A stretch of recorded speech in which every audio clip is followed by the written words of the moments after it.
दोस्तों आप लोग पूछते रहते हो कि सर एसआईपी में कितना पैसा बनेगा अगर 12% की दर से हम लोग इन्वेस्ट करेंगे 5,000 रुपये महीने में। मेरी सैलरी है 40,000 रुपये की, मैं 5,000 रुपये महीने में बचा पाता हूँ, तो कितने पैसे बनने वाले हैं। तो आज मैं पूरी आपको कंपाउंडिंग यहाँ पे समझाने वाला हूँ। आइए हम लोग देख लेते हैं और मैं आपको बताऊंगा large cap, small cap, mid cap fund के बारे में भी कि कितना परसेंट आप एनुअली उससे कमा सकते हैं। तो आइए देख लेते हैं। जैसा कि ये मैंने ग्रो ऐप खोला हुआ है, आप सभी लोग ग्रो ऐप जानते होंगे, नहीं जानते हैं तो लिंक दिया गया है वीडियो के नीचे, यहाँ से आप डाउनलोड कर सकते हो। ग्रो ऐप में गए और एसआईपी मैंने कैलकुलेटर खोल दिया। एसआईपी कैलकुलेटर में आपने कहा सर मुझे 5,000 रुपये केवल इन्वेस्ट करने हैं, तो मैंने यहाँ पे लगा दिया 5,000 रुपये, क्योंकि मैं इतना ही बचा पाता हूँ। और इसके बाद यहाँ पे दो ऑप्शन आपको दिखाई देंगे, एसआईपी और लमसम। लमसम होता है वो अमाउंट जो आप इकट्ठे डालते हैं, जैसे कि किसी के पास 50,000 पड़ा हुआ है, 1,00,000 रुपये पड़ा हुआ है, वो यहाँ पे डालेंगे। एसआईपी की बात करें तो मंथली इन्वेस्टमेंट आपका 5,000 रुपये है। एक्सपेक्टेड रेट ऑफ रिटर्न मैंने मान लिया 12%। 12% इस दर से माना मैंने कि आप निफ्टी 50 में इन्वेस्ट कर देते हो, निफ्टी 50 के किसी भी फंड में इन्वेस्ट कर देते हो, तो ऑन एन एवरेज अगर रिटर्न हम लोग मान के चले तो 12% आपको मिलता है। फिर इसके बाद आपने कहा कि सर मुझे लगभग 15 साल के लिए इन्वेस्ट करना है, तो 15 साल यहाँ पे मैंने क्या लगा लिए, ईयर लगा लिए। 15 साल इन्वेस्ट किया, इन्वेस्टेड अमाउंट आपका निकल के आया कितना, 9,00,000 रुपए। कितना निकल के आया, 9,00,000 रुपए। और जो रिटर्न निकल करके आया आपका 12% के हिसाब से, वो निकल के आया 14,00,000 रुपए, मतलब 14,80,000 रुपए के लगभग। अभी टोटल वैल्यू इसकी कितनी हो गई, टोटल वैल्यू हो गई इसकी 23,00,000 रुपए, 23,80,000 रुपए। ठीक है, तो ये आपका रिटर्न निकल करके आया 15 साल के लिए।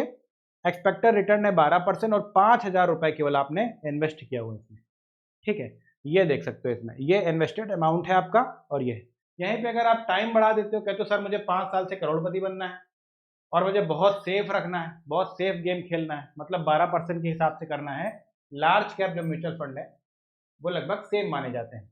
डिस्क्लेमर देना चाहूंगा कि कोई बाई सेल के रिकमेंडेशन नहीं है यहाँ पे, लेकिन फिर भी जो अभी तक पास्ट का डेटा देखा गया है उसके अकॉर्डिंग मैं बता रहा हूँ। तो यहाँ पे अगर आपको करोड़पति बनना है तो इसको कितने, इसमें आप 5,000 रुपये ही करेंगे इन्वेस्ट, और इसको आप बढ़ा दीजिए। बढ़ा करके कितना लाएंगे, बढ़ा करके आप यहाँ पे कितना लाएंगे भाई, बढ़ा करके लाएंगे लगभग, मान के चलो कि 15 की बजाय 30 साल कर देते हैं। तो मुझे 30 सालों तक इन्वेस्ट करना है 5,000 रुपये। कितना निकल के आ गया अमाउंट, अमाउंट आपने इन्वेस्ट किया 18,00,000 रुपए और रिटर्न जो निकल के आ रहा है 1,36,00,000 रुपए, मतलब टोटल अमाउंट आपका हो गया 1,54,00,000 रुपए। ठीक है, तो ये होती कंपाउंडिंग की पावर। जितने टाइम पीरियड के लिए कंपाउंडिंग स्टार्ट होती है 10 साल के ऊपर ही, 10 साल तक आपका उतना पैसा समझ में नहीं आएगा। लेकिन वहीं पे देखिए मैं आपको दिखाता हूँ, 5,000 रुपए 12% के हिसाब से अभी यहाँ पे मैं केवल 10 साल के लिए लेता हूँ। ये देखिए 10 साल के लिए, 10 साल में कितना हुआ, 6,00,000 रुपए आपने इन्वेस्ट किए, रिटर्न कितना बना 5,20,000, टोटल अमाउंट आपका हो गया 11,20,000। यहीं पे अगर 11वें साल पे देखते, देखिए कितना अंतर आ जाएगा। ये देखिए 11 से 12 कितना अमाउंट बढ़ गया, आप नीचे इसमें देखते जाओ। 12 साल में, 13 साल में देख लो कितना अमाउंट बढ़ गया। उसी तरीके से 14 साल, 15 साल, मतलब केवल आप ईयर्स बढ़ाते जाओगे और अमाउंट आपका और तेजी से ग्रो होता जाएगा। क्योंकि आपको पता है कि जो भी अमाउंट आप जमा करते हो उसके बाद उसमें ब्याज लगता है और ब्याज पर ब्याज लगता जाता है, कंपाउंडिंग होती जाती है। तो यहाँ पे कम अमाउंट से अगर आपने टाइम पीरियड बढ़ा दिया तो वहां पे क्या होता है कि पैसे आपके ज्यादा बन जाते हैं। पैसे ज्यादा आपके तभी बनेंगे, कंपाउंडिंग तभी होगी जब आप उसको टाइम देंगे। पैसे आप इसमें ज्यादा डाल दोगे, कह दो कि सर इसमें हम 50,000 डाल दें और मेरा इतना अमाउंट बन जाए, तो टाइम आपको देना पड़ेगा वेल्थ अगर क्रिएट करना है तो।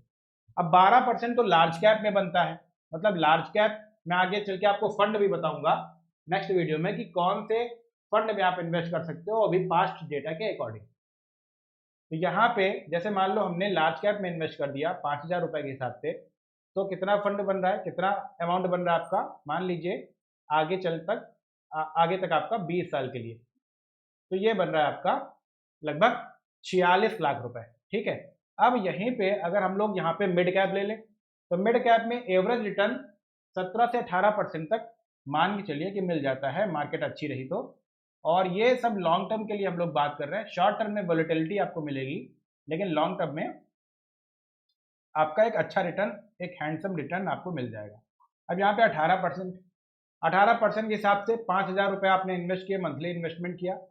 टाइम पीरियड रखा हमने 20 साल का, और इन्वेस्टेड अमाउंट आपका कितना रखा इसमें? इन्वेस्टेड अमाउंट आपका हुआ 12 लाख रुपए। रिटर्न देख लीजिए, रिटर्न आपका मिला 84 लाख रुपए। पूरा अमाउंट हो गया, प्रिंसिपल अमाउंट आपका 12 लाख और plus 84 lakh 33,000 something, total amount लगभग 96 लाख रुपए आपका हो गया।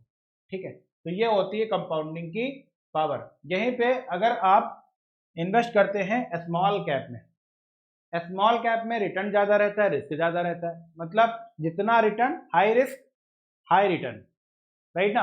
हाई रिटर्न अगर आपको लेना है तो हाई रिस्क भी लेना पड़ेगा, लेकिन अगर आप ट्रैक करते रहते हैं, एक अच्छे म्यूचुअल फंड में डालते हैं, जैसे कि निपॉन इंडिया हो गया, SBI के हो गए, तो वहाँ पे रिस्क भी कम हो जाता है। और म्यूचुअल फंड में शेयर से तो बहुत कम रिस्क होता है, क्योंकि उनको जो संभालने वाले होते हैं वो प्रोफेशनल्स होते हैं। कौन होता है भी? प्रोफेशनल्स होते हैं, राइट। तो यहाँ पे अगर मैं बात करूँ कि कोई स्मॉल कैप में आपने डाला, जैसे मान लो निपॉन इंडिया में डाल दिया, है ना, एक एग्जाम्पल के तौर पे, और इसमें आपको 20-22% मिल रहा है। मैं 22 की जगह केवल 20 रख लेता हूँ, 20% डाल दिया। 5,000 रुपये आप इन्वेस्ट कर रहे हैं। आपने कहा कि सर मैं केवल 5,000 ही रखूंगा, और कितने साल तक रखूंगा? 20 साल तक रखूंगा। तो 20 साल तक आपने रखा, इन्वेस्टेड अमाउंट कितना हो गया? इन्वेस्टेड अमाउंट आपका हो गया ये 12 लाख रुपए जमा हुआ, और 20% के हिसाब से आपका 1,11,00,000 रुपए, 11,80,000 रुपए आपका ये रिटर्न हुआ। तो टोटल रिटर्न मिला करके कितना हो गया? 1,23,00,000 रुपए। ठीक है, कितने अमाउंट में? 20 साल के लिए। अब कहोगे सर मैं पूरा पैसा इसी में डाल देता हूँ। किस में डाल देता हूँ? स्मॉल कैप में, क्योंकि इसमें ज़्यादा रिटर्न मिल रहा है। लेकिन फिर मैंने कहा कि आपको क्या करना है, आपको डाइवर्सिफाई करना है। आप अगर 5,000 रुपये ले रहे हो तो एक फंड को ना करके अलग अलग फंड, 2 फंड ले सकते हो 2,500 के, या फिर 3 फंड भी ले सकते हो। या एक काम कर सकते हो कि मिड कैप, स्मॉल कैप और लार्ज कैप को मिक्स करके एक फंड बनता है, जिसको बोलते हैं मल्टी कैप या फिर फ्लेक्सी कैप। ठीक है, मल्टी कैप में एलोकेशन होता है, बार्ड होता है कि भाई इतना इतना परसेंट डाल सकते हो, 50% लार्ज कैप डाल सकते हो, 30% मिड कैप, 20% स्मॉल कैप। लेकिन फ्लेक्सी कैप में, जिसका नाम ही है फ्लेक्सी, फ्लेक्सी का मतलब बहुत फ्लेक्सिबल होता है। फंड मैनेजर जो रहता है वो अपने अकॉर्डिंग, उसको लगता है कि भाई लार्ज कैप चलेंगे अभी स्टॉक्स, तो लार्ज कैप में डालता है पैसा, स्मॉल कैप चलेंगे तो स्मॉल कैप, मतलब वो अपने अकॉर्डिंग वो एलोकेशन करता है। आपको कुछ नहीं करना है। एक और टिप देना चाहता हूं कि यहाँ पे आपको जो इन्वेस्ट करना है वो रेगुलर नहीं करना है, यहाँ पे डायरेक्ट फंड में करना है। ठीक है, फंड के आगे लिखा होगा रेगुलर, उसमें नहीं करना है, क्योंकि उसमें जो आपका फीस जाती है, मैनेजमेंट फीस, वो ज़्यादा चली जाती है, एक्सपेंस रेशियो और बहुत सारी चीज़ें वो ज़्यादा होती है। ठीक है, 1% से ऊपर हो जाती है। आपको पकड़ना वही फंड है जिसमें कि एक्सपेंस रेशियो वगैरह कम रहे, और वो डायरेक्ट फंड आपका मिलेगा। ठीक, अब इसमें आपने यहाँ पे कर दिया एलोकेशन। फ्लेक्सी कैप में कितना मिल जाता है सर? तो जैसे मैं एक एग्जांपल ले देता हूँ। यहाँ पे आपका, जैसे मैं भी इन्वेस्ट कर रहा हूँ पराग पारेख फ्लेक्सी कैप, जो कि एक बहुत अच्छा फंड है। रिकमेंडेशन मेरी कोई नहीं है, पास्ट के डेटा के अकॉर्डिंग देखें तो उसमें लगभग 18 से 20% तक भी रिटर्न दिया है। अगर हम 18% भी जोड़ के चलते हैं, और ज़्यादा वोलेटिलिटी भी नहीं है इसमें, क्योंकि इसमें तीनों का मिक्सचर रहता है पराग पारेख फ्लेक्सी कैप में, डायरेक्ट में, तो इसमें 18% भी अगर जोड़ के चलते हो तब भी कोई बुरा रिटर्न आपका नहीं है। बैंक FD वगैरह से बहुत ज़्यादा रिटर्न आपको मिल जाएगा। 18% यहाँ पे लिख देते हैं, 18%। देखिए 18% हमने यहाँ पे कर दिया। अब 18% लगा के देखिए 5,000 रुपए का 20 साल के लिए, तब भी आपका एक हैंडसम अमाउंट बन जाएगा। तब भी आपका एक हैंडसम अमाउंट यहाँ पे बन रहा है। ठीक है, बन रहा है कि नहीं बन रहा है? तो मैं ये सजेस्ट करूंगा कि आप अपने फंड को, अगर कम फंड है तब भी आप थोड़ा सा डाइवर्सिफाई करें उसको।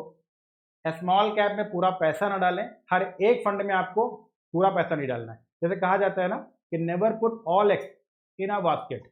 एक बास्केट में आपके सारे एग्स नहीं होने चाहिए, सारे अंडे नहीं होने चाहिए।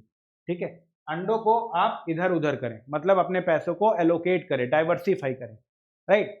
कहने का मतलब है 2-3 फंड आप ले सकते हो, इससे ज़्यादा मत लें, क्योंकि इससे ज़्यादा ओवर डाइवर्सिफाई हो जाएगा, उसमें भी ओवर डाइवर्सिफिकेशन में भी आपका पैसा नहीं बनेगा उतना। आप अगर तीनों में इन्वेस्ट करना चाहते हैं तो सबसे बढ़िया तरीका यही है। जैसे 5,000 रुपये इन्वेस्ट करना चाहते हैं, एक फंड पकड़ लीजिए या 2 फंड पकड़ लीजिए, 2 फंड आपके लिए सफिशिएंट है, ठीक है ना। फ्लेक्सी कैप पकड़ लीजिए, बेहतरीन फंड है फ्लेक्सी कैप लॉन्ग टर्म के लिए, लेकिन शॉर्ट टर्म में वोलेटिलिटी हो सकती है, लॉन्ग टर्म के लिए बेहतरीन फंड होते हैं, ठीक है ना। बाकी आपका कोई क्वेश्चन हो तो आप लोग कमेंट बॉक्स में लिख दीजिएगा कि कौन सा फंड आपके पास है, कितना इन्वेस्ट कर रहे हो, कितना बनेगा। अगर आपको नहीं समझ में आ रहा है तो मैं आपको बता दूंगा। आप किसी भी माध्यम से इन्वेस्ट कर सकते हो, ग्रो के माध्यम से कर सकते हो, एंजल वन के माध्यम से कर सकते हो, कोई भी ब्रोकर ऐप से आप कर सकते हो। आपका जितना भी पैसा है ये ब्रोकिंग कंपनीज के पास नहीं रहता है, ये पैसा आपका कैम्स जो सरकार की एक डिपॉजिटरी है उसमें जमा होता है, ठीक है। तो डरने की कोई आवश्यकता नहीं है। मिलते हैं हम लोग नेक्स्ट इन्फॉर्मेशन के साथ।